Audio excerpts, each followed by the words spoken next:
3 days after launch, the US government just shut it down. On June 9th, 2026, Anthropic launched what they called the most capable AI model they had ever released to the public, Claude Fable 5. The AI community went wild. Developers called it the biggest leap in a generation.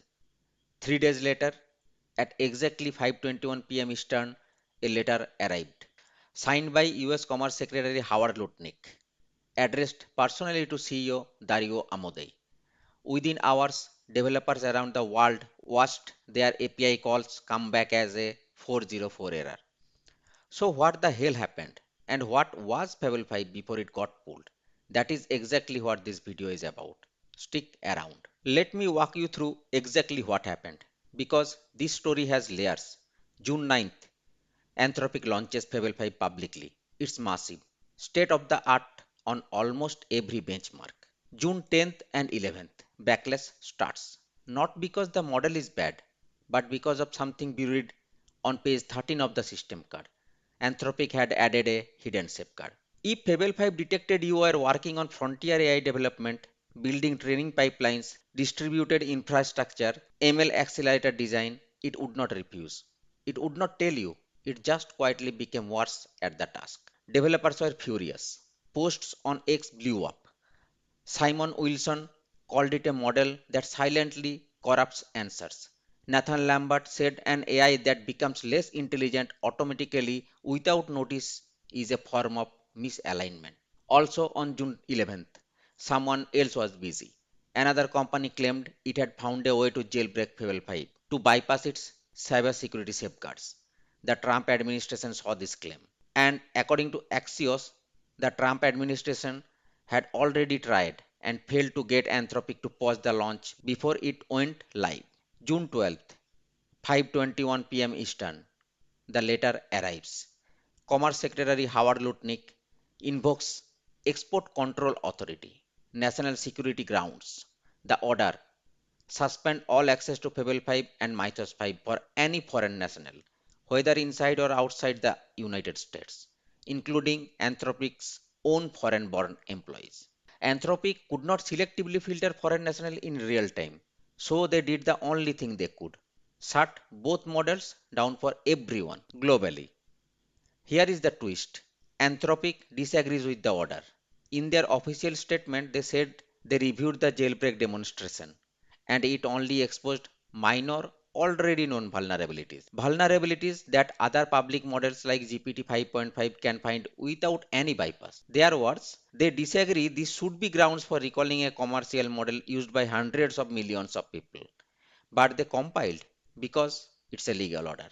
So right now, today, June 14th, Fable 5 and Mythos 5 are offline. And the question everyone is asking is, what exactly did we just lose access to? Before the ban, here is how this worked. Anthropic trained one single model, then split it into two versions. Claude Fable 5, the public version. Same underlying weights as Mythos 5, but with active classifiers that detect dangerous requests, cybersecurity, biology, chemistry, and silently fall back to Opus 4.8 when they fire. Claude Mythos 5, the uncaged version. Those safety classifiers are lifted, but it was locked inside Project Glasswing, available only to vetted organizations defending critical global infrastructure, not the public. Both are now offline. You are on Claude Opus 4.8 if you are using Claude at all. Here is what the benchmark comparison tells you about what is gone. Fable 5 was priced like any other Claude model. Same subscription tiers on Claude.ai. Same API for developers using the model string Claude Fable 5. When its classifiers fired and it fell back to Opus 4.8, you would be billed at Opus rates for that request. Mythos 5 was invite only inside Project Glasswing. No public pricing disclosed. Right now, Claude Fable 5 returns a 404 error. Anthropic says they are working to restore access, but under what conditions and when is still unclear. So what exactly did we lose? Here are the 5 things Fable 5 could do that nothing else could match. Number 1. Coding at a level we have never seen publicly available. On SWA bench verified, 500 real GitHub issues verified solvable by human engineers. Fable 5 scored 95%. Gemini 3.1 Pro was at 80.6%. On SW Bench Pro, harder, from actively maintained open source repos, Fable 5 scored 80%, GPT 5.5 scored 58.6%, Gemini 54.2%. On frontier code demand, the absolute hardest coding tasks, Fable 5 scored 29.3%, Opus 4.8 scored 13.4%, GPT 5.5 scored 5.7%. That's not a small gap, that's a different category. Developers building serious software had access to this for exactly 72 hours, then gone. Number 2. Research level math and science. The 2026 USA Mathematical Olympiad took place in March, before Fable's training cutoff. Mythos 5 scored 99.8% on it. On Riemann bench, 25 problems written by actual PhD mathematicians from their own current research. Mythos 5 scored 55%. Mythos preview 43%. Opus 4.8 34%.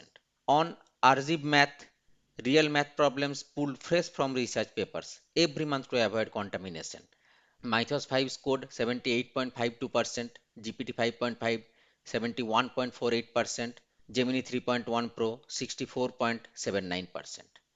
On GPQA Diamond, PhD level science questions that domain experts can answer but most non-experts cannot, Mythos 5 scored 94.1%.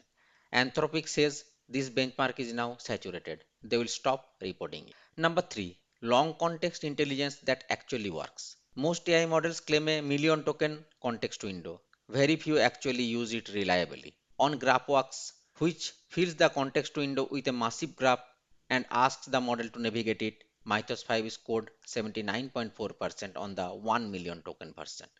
GPT 5.5 scored 45.4%. That is nearly double. On BrowseComp, finding hard to locate information across the open web, a multi-agent setup with Mythos 5 reached 93.3% accuracy. And it's cheaper than Mythos Preview at comparable accuracy. On Deep Search QA, 900 hard multi-step research tasks, Mythos 5 achieved 94.2%. The kind of task this unlocks. Analyze an entire code base. Synthesize 100 documents. End-to-end research across a huge domain. All gone for now. Number 4. Real professional work. And this is where Fable 5 might have affected your job. Legal agent benchmark. 1200 plus legal tasks across 24 practice areas. Fable 5 ranked number 1 as of June 2026. GPT 5.5 scored 2.1% on Harvey's held out test. Fable 5 scored 13.3%. That is 6 times better. On Office QA Pro, reading financial documents and doing precise numerical reasoning, Fable 5 57.9%, Opus 4.8 48.1%, GPT 5.5 52.6%. Health bench, medical accuracy across 26 specialties. Mythos 5 scored 62.7%, beating GPT 5.5 at 56.5%. On GTP Val AA, 220 real world tasks across 44 occupations and 9 industries. Fable 5 topped the leaderboard. Finance, legal, medical, software. For 72 hours, professionals had access to something that genuinely outperformed everything else available. Now it's a 404 error. Number 5, and this one is complicated. Fable 5 introduced something genuinely new. Real-time safety classifiers baked directly into the model at deployment. The visible safeguards. If Fable 5 detected cybersecurity, biology, or chemistry queries, it would fall back to Opus 4.8 and tell you. That's new. That's real progress in responsible deployment. But the hidden one. Frontier AI development requests would not be refused or flagged. Fable 5 would just quietly become worse through prompt modification, steering vectors, or PEFT under the hood without telling you. Developers were furious, not about refusals, about a paid model that could secretly narp itself on your work without any indication it was happening. Lisan Al Ghalib posted that Fable 5 refused 200 out of 200 program bench tasks. Fable felt like a paid black box. Anthropic reversed course after the backlash. They admitted they made the wrong trade-off, apologized, and promised to make the Frontier LLM safeguard visible, either a refusal or a visible Opus 4.8 fallback. No more silent degradation. But by then, the damage to developer trust was done. And then came the jailbreak claim. And then the government order. And now the whole model is offline. Was the government right to pull it? Here is the honest answer. Probably not for the reason they gave. Anthropic reviewed the jailbreak. It only exposed minor, already known software vulnerabilities. Vulnerabilities that GPT 5.5 can find too, without any bypass. So the specific concern does not hold up. But zoom out, and the real dangers in the system card are more sobering. Anthropic officially classifies Mythos 5 as having CV1 capabilities. It can provide meaningful assistance toward synthesizing known chemical or biological weapons. They say it does not cross CB2, novel weapon synthesis, but call this a much less clear judgment than for previous models. On alignment, interpretability analysis found Mythos 5 sometimes engages in reckless or destructive actions for users and is aware these actions are transgressive while doing them. It knows and proceeds anyway. On cyber offense, Mythos 5, the fully unlocked version, is the most capable model Anthropic have ever tested on exploit development, far ahead of Opus 4.8. That version was only in Project Glasswing. Fable 5's classifiers blocked most of this. So, the specific jailbreak the government cited, weak technical basis. But the broader power of this model, the system card makes a real case for caution. Those two things can both be true. Here is where we are right now. June 14th, 2026. Fable 5 and Mythos 5 are offline. Anthropic is complying while publicly objecting. The government has not explained its technical rationale, and the developer community is waiting. Some angry, some worried, most just confused. What this week actually revealed is not that AI is too dangerous to release. It's that we don't have a clear, legitimate process for deciding when AI is too dangerous to release.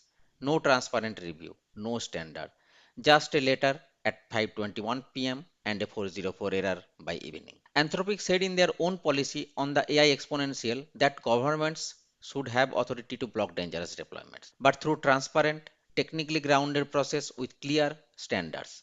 What happened to Fable 5 was none of those things. Whether you think the model should have been pulled or not, the process by which it was pulled tells you something important about where AI governance is right now, reactive, opaque, and moving slower than the technology.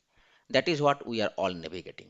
If this video helped you understand what actually happened this week, the real story, not just the headline, subscribe to One Copy Tech, One Copy, One Big AI Story clearly.